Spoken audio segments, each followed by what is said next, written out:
Warahmatullahi wabarakatuh. Saya Yuli Andini, NPM 1913023040 akan menjelaskan terkait simulasi dinamika biomolekul argon.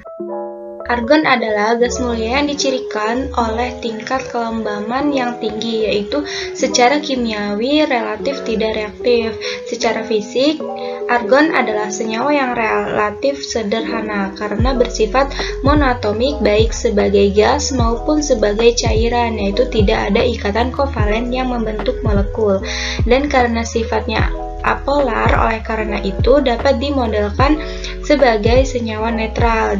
Dinamika molekuler merupakan suatu metode simulasi dengan media komputer yang memungkinkan untuk mempresentasikan interaksi molekul-molekul atom dalam jangka waktu tertentu. Teknik ini berdasarkan pada persamaan hukum Newton dan hukum mekanika klasik. Berikut adalah tautan yang digunakan dalam simulasi dinamika biomolekular dari argon.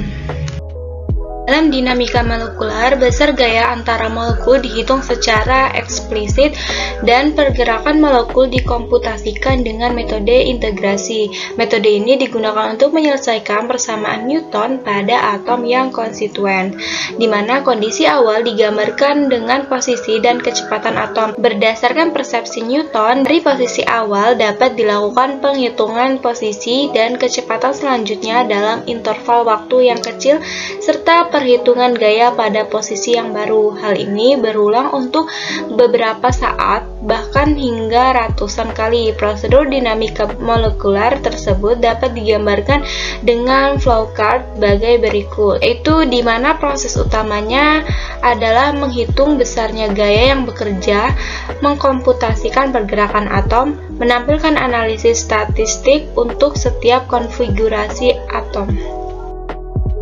Selanjutnya adalah prosedur kerja, yaitu ada kondensasi dan perebusan argon, serta pembekuan dan pendidihan argon. Untuk simulasi argon, ada 3 file yang perlu dipersiapkan, yaitu argon start PDB, argon top, dan MD/MDP ke dalam folder khusus simulasi argon. Langkah analisis pertama selama atau setelah simulasi biasanya inspeksi visual lintasan. Ini kita akan menggunakan VMD. Setelah muncul VMD, pilih grafik, kemudian representasi, dan kemudian pilih metode menggambar atau VDW. Sebagai standar tampilan pada sistem ditampilkan secara perspektif. Untuk mengubah ini, klik tampilan, pilih ortografis, dan kemudian untuk menampilkan kotak, pilih extensions, kemudian pilih TK Console, dan ketik PBC box. Pada langkah selanjutnya, kita perlahan-lahan akan mendinginkan sistem atau simulate annealing untuk melihat apakah kita dapat mensimulasikan kondensasi menjadi argon cair.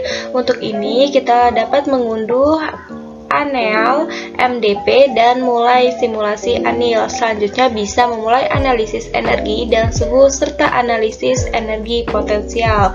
Langkah selanjutnya yaitu mengulangi analisis anneal dengan tahap yang sama tetapi mengganti step menjadi 2.500.000 dan annealing time menjadi 0 sampai 5.000. Kemudian simulasikan pendidihan alih-alih kondensasi argon dengan mengunduh head up mulai mensimulasikan. Tahap selanjutnya adalah pembekuan dan pencairan argon.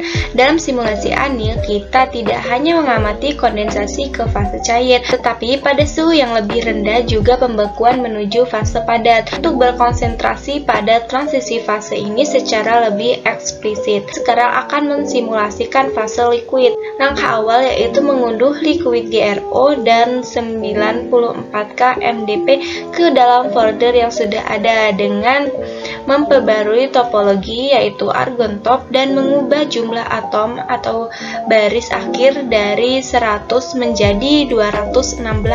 Selanjutnya, untuk menganalisis argon cair, kita akan menghitung konstanta difusi dari simulasi. Rumus Einstein dapat digunakan yang menghubungkan perpindahan atom rata-rata dengan konstanta difusi. Salah satu cara untuk menganalisis sifat struktural cairan adalah yang disebut fungsi distribusi radial yang menunjukkan kemungkinan menemukan pusat atom pada jarak tertentu di sekitar atom.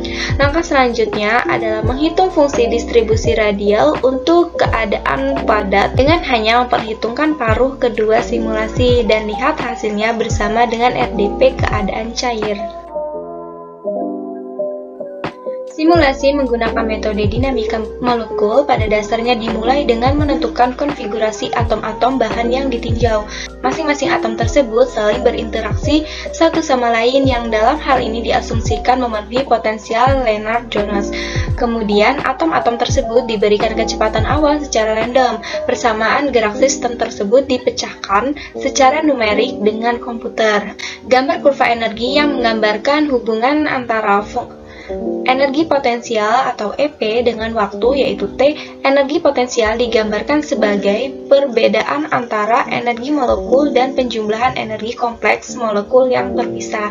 Jika suatu molekul berada bersama-sama dalam suatu wadah, maka akan mengalami interaksi. Apabila jarak antar atom sangat jauh, maka harga energi yang ditimbulkan antar molekul itu sangat kecil hingga ditetapkan dengan angka 0. Namun, apabila jarak antar molekul tersebut dekat, maka akan ada perubahan energi yang ditimbulkan. Keadaan paling stabil atau kesetimbangan akan terjadi pada energi saling rendah telah tercapai. Dengan kata lain, semakin rendah energi potensial akan menstabilkan suatu zat. Oleh karena dipengaruhi oleh jarak, maka energi potensial relatif terhadap jarak antar pusat molekul atau atom. Percobaan simulasi molekuler ini diperoleh kurva energi dari argon dalam fase cair, zat, dan padatnya. Kurva energi dari fase gas menunjukkan energi potensial yang konstan pada nilai 0 kJ per mol terhadap waktu. Hal ini menunjukkan bahwa pada sembarang waktu, argon dapat bergerak bebas pada fase gas sehingga akan meningkatkan jarak antar molekul yang menyebabkan nilai energi potensial adalah konstan pada energi potensial 0 kJ per mol. Selanjutnya, mengapa energi potensial akhir lebih rendah dari simulasi sebelumnya? Jawabannya karena energi potensial dipengaruhi oleh waktu simulasi. Sehingga semakin lama waktu simulasi, maka akan mempengaruhi energi potensialnya, yaitu akan semakin rendah. Kemudian, mengapa titik didih yang tampak lebih tinggi dari simulasi sebelumnya? Hal ini karena adanya penambahan n-step menjadi 2.500.000 dan annealing time menjadi 0-5.000, maka hal tersebut dapat mempengaruhi titik didih dari argon, sehingga titik didih yang lebih tinggi adalah pada simulasi argon kedua. Radial distribusi fungsional atau RDF dapat menggambarkan susunan atom-atom secara radial pada suatu sistem. RDF sangat berguna untuk menggambarkan struktur dan fasa dari suatu sistem, khususnya zat cair. Pada kondisi sistem padat, RDF memiliki nilai-nilai puncak yang tak terhingga di mana jarak dan tingginya merupakan karakteristik dari struktur lattice. Pada umumnya, kurva ini memiliki puncak yang tinggi pada awal. Pada fase cair, kurva yang ditunjukkan konstan karena menggambarkan struktur kristal. Sama seperti fase cair, fase gas dan padat memiliki titik-titik di mana kurva mengalami keteraturan kristal meskipun tidak sekonstan fase cair. Fungsi distribusi argon menurun seiring menurunnya kerenggangan. Pun kesimpulan dari simulasi argon, berdasarkan percobaan ini diperoleh kurva energi yaitu mean square displacement atau MSD dan radial distribusi fungsional atau RDF dari senyawa argon dalam fase gas, cair, dan padat. Masing-masing kurva memiliki karakter yang berbeda, di mana kurva RDF selalu memiliki puncak yang tinggi di awal, sedangkan kurva MSD umumnya diawali dengan garis non-linear. Pada garis dalam kurva MSD, kemiringan menunjukkan konstanta difusi dari argon. Kurva energi dari argon dalam fase yang berbeda memiliki karakter yang berbeda pula. Posisi argon sangat berjauhan seperti yang ditunjukkan pada fase gas, energi potensial yang diberikan bernilai konstan.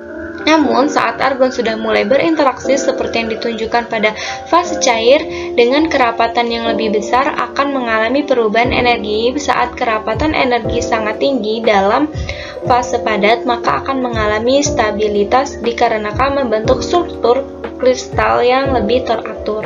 Sekian pembahasan terkait simulasi argon dari saya. Saya mohon maaf apabila terdapat kesalahan. Saya akhiri. Wassalamualaikum warahmatullahi wabarakatuh.